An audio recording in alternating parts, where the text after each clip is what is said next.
우리 한국인들은 왜 다른 나라에 비해서 특히 억울한 것과 관련된 내용들을 더 많이 얘기하는 걸까요?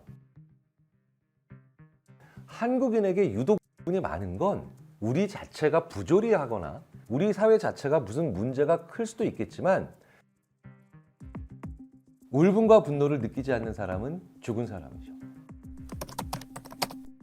안녕하세요. 한국인의 마음을 꿰뚫는 심리열쇠 김경일의 키워드입니다. 울분이란 말 들어보신 적 있으세요? 저는 제 인생에 울분은요, 처음 봤던 바로 나라 잃은 울분. 되게 단호한 표정이면서도 비장하고 그러면서도 어딘가 슬픈 얼굴을 한 누나의 얼굴에서 봤던 것이 울분이었습니다. 바로 유관순 열사였는데요. 그래서 저에게 한동안 울분이라고 하는 건 매우 정당하고 그리고 근거가 있는 감정이었어요. 그래서 저는 그때 선생님 한 분께 나라 잃은 서름이란 표현을 쓰지 말라. 나라 잃은 울분이다. 서러운 건 우리 스스로를 불쌍하게 표현하는 말이다. 아, 그래. 어떻게 나라 잃은 서름이야? 나라 잃은 울분이지. 나라 잃은 서름이라고 표현하면요, 유관순 열사의 그리고 그 나라와 독립을 위해 헌신하셨던 분들의 행동도 평가절하되는 거더라고요. 그런데 울분은 그렇지 않죠. 근거가 있어요.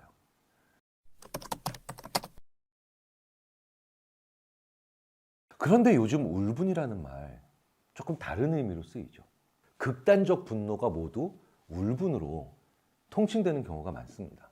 그렇게 치자면 요즘 우리는요, 울분, 임비터먼트라고 보통 표현되는 이런 것과 관련된 행동들을 유난히 한국에서 많이 봅니다. 가끔씩 서로 어깨 부딪혔는데도 푹 하고 싸우는 경우 있죠. 주차 시비, 층간소음, 이런 게 심지어 폭력을 넘어서 살인에 이르는 경우도 많이 봅니다. 이 울분이라는 말은 도대체 무슨 뜻일까요? 억울함과 그리고 분함이 섞여 있는 거죠. 그리고 그게 합쳐진 극단적 분노, 이런 개별 요소에서는 상당히 중첩되고 있기 때문에 과거의 나라 잃은 울분의 그 정당한 분노와 지금의 그런 극단적 행동에도 울분이라는 표현을 같이 사용하는 게 아닌가 싶어요. 실제로요, 이런 울분을 제대로 컨트롤하지 못하는 과정에서 우리는 참으로 많은 문제들을 보게 됩니다. 심지어 외상후 스트레스 장애 PTSD와 구분해서 얘기하기도 하죠. 많이 알고 계신 PTSD는 결국은 그 S가 스트레스라는 뜻입니다. 그런데 최근에는 PTED, 이른바 외상후 울분 장애라고 해서 S가 아니라 E로 바꾼다는 거예요. 그게 임비터먼트, 우리말로 울분이 됩니다. 즉, 이 얘기는 뭐냐? 두렵고 무서운 것의 상처가 아니라 억울함의 상처를 우리가 가지고 있다는 거예요.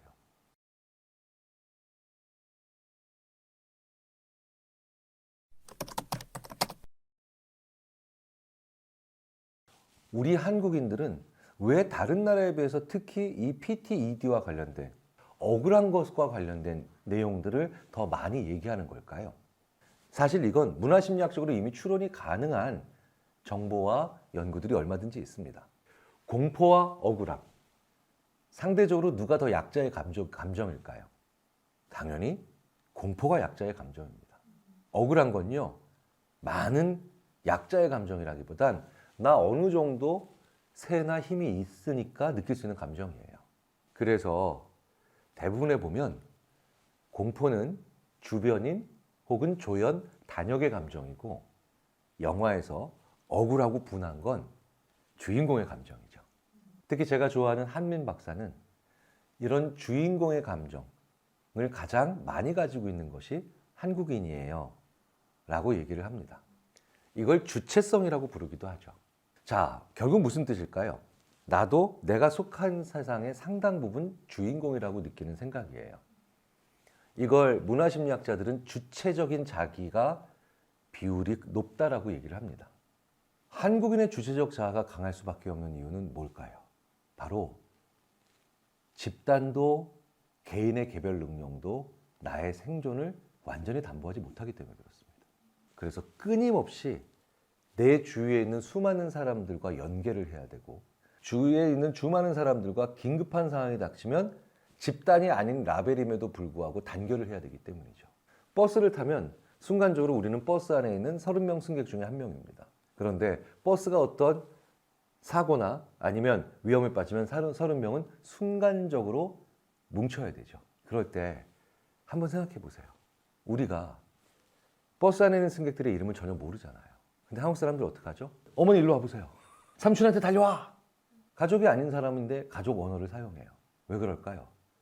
생면부지의 사람보다는 부모 자식 관계, 조카, 삼촌 관계가 훨씬 더 많은 영향력을 행사할 수 있죠. 이렇게 주체적 자기라고 하는 건 기본적으로 평온하거나 무난하거나 한가롭거나 여유 있는 사회에서는 굳이 형성할 필요가 없겠죠.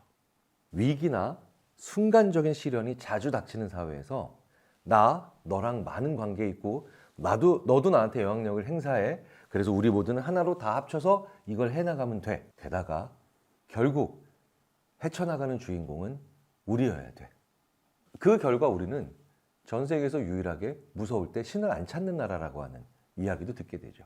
전 세계 모든 나라는 오 마이 갓이라는 표현을 씁니다. 우리는 무서울 때 누굴 먼저 찾나요? 엄마 찾죠. 엄마가 신보다 센 거예요.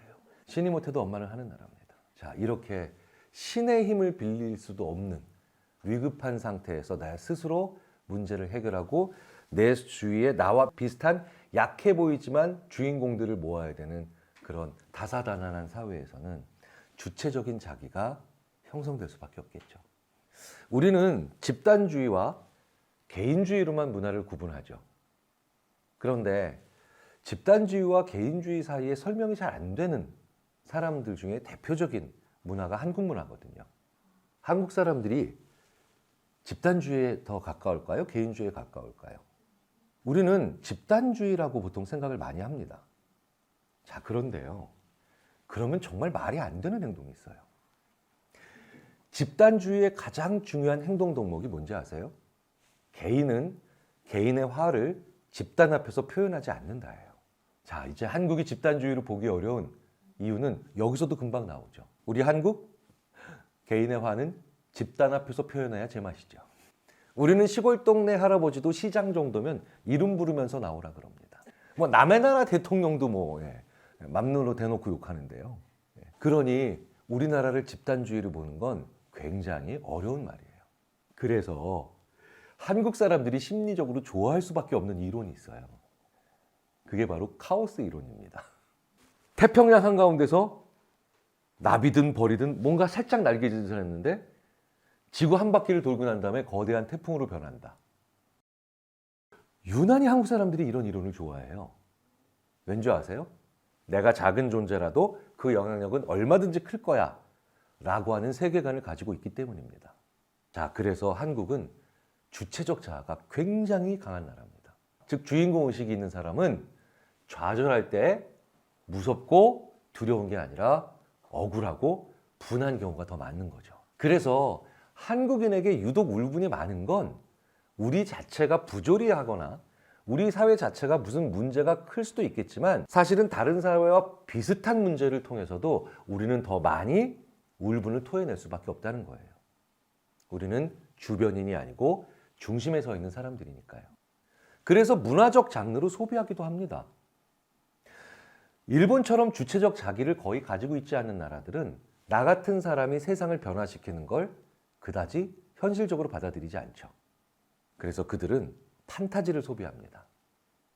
판타지는 세상에 존재하지 않는 캐릭터가 세상에 존재하지 않는 배경을 중심으로 활개를 치죠. 우리나라 사람들 판타지 잘 안 보죠. 일본과 달리. 우리 뭐 보죠? 막장 드라마를 봅니다.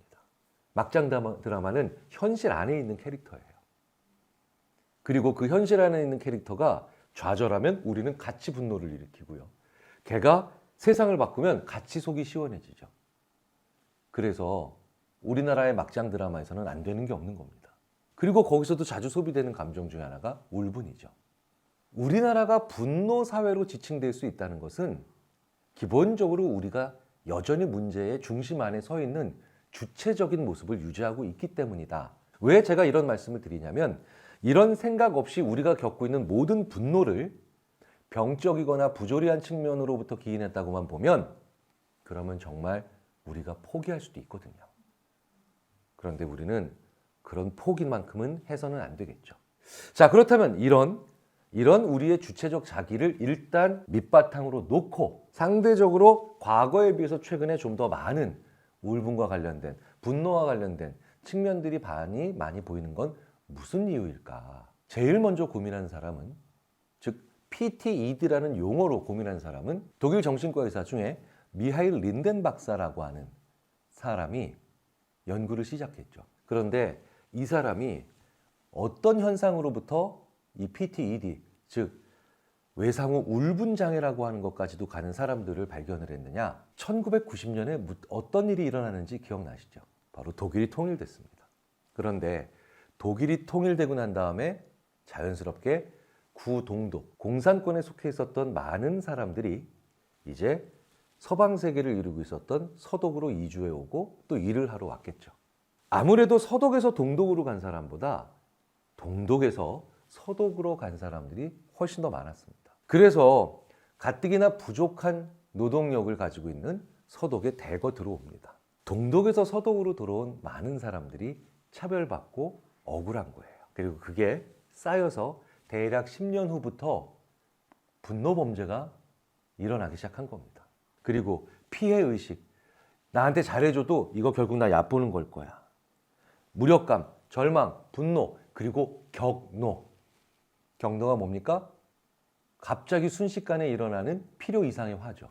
그래서 PTSD를 겪고 있는 사람들이 다시는 안전해지지 못할 거야 라고 하는 절망감에 혹은 불안감에 고통받는다면 같은 사건을 경험하고도 PTED를 경험하는 사람들은 세상은 다시 공정해지지 않을 거야. 세상은 점점 더 나빠질 거야.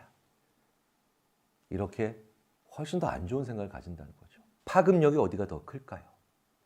PTSD는 개인과 가족의 삶을 힘들게 만드는 선에서 그치는 경우가 많습니다. 그런데 PTED는 끊임없이 우리가 속한 사회가 점점 더 안 좋게 갈 수밖에 없다라고 하는 의식을 공유하니 우리 모두가 피해자가 되는 거죠.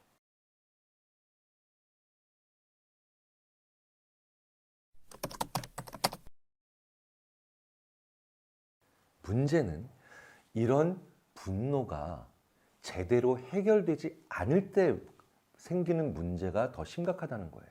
특히 과거의 군대에서 이걸 많이 경험합니다. 새로운 소대장이 부임했습니다.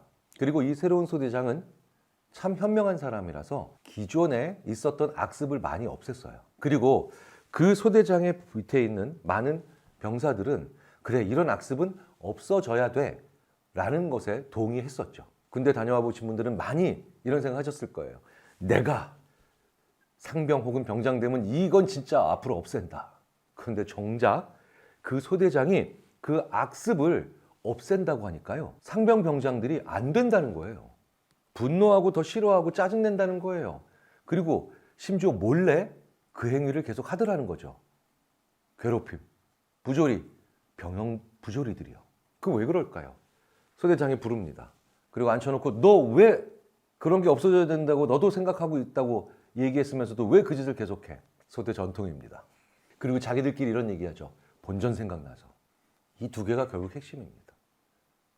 우리 사회에 일어나고 있는 수많은 부조리들이나 고쳐져야 되거나 제거돼야 되는 수많은 악습들이 왜 없어지지 않냐고요? 억울함과 분노가 해결이 안 돼서 그런 거예요.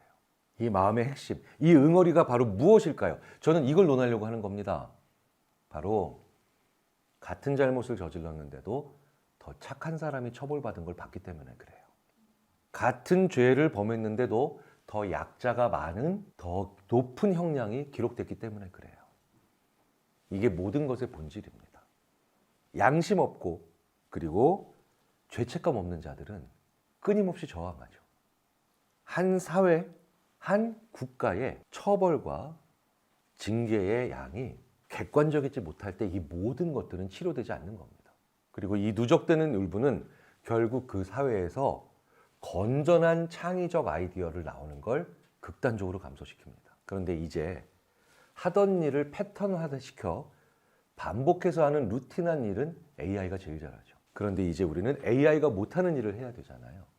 그렇게 창의적이고 혁신적인 것이 중요한 사회에서 우리가 잠시 정체되고 있다는 느낌 얼마 전부터 느끼고 계시지 않은지요. 그 핵심이 바로 이 불공정한 처벌, 불공정한 상벌, 불공정한 징계, 불공정한 수사, 불공정한 그런 모든 것들에 갈려 있는 겁니다. 심리학자들은 이렇게 얘기합니다. 보복이나 복수의 판타지를 조장하는 자가 나온다. 정말 상상이 불가능한 방식으로 집요하고 끊임없이 게다가 소통을 거부하며 보복이나 복수를 문화적으로 소비하게 만든다는 거예요. 우리가 약간 그 초입에 있는 것 같이 느껴지지 않으세요? 아니 마치 우리나라뿐만 아니라 꽤 많은 다양한 이미 민주주의에서 앞서갔다라고 하는 나라들에서도 이런 거 느끼지 않으세요?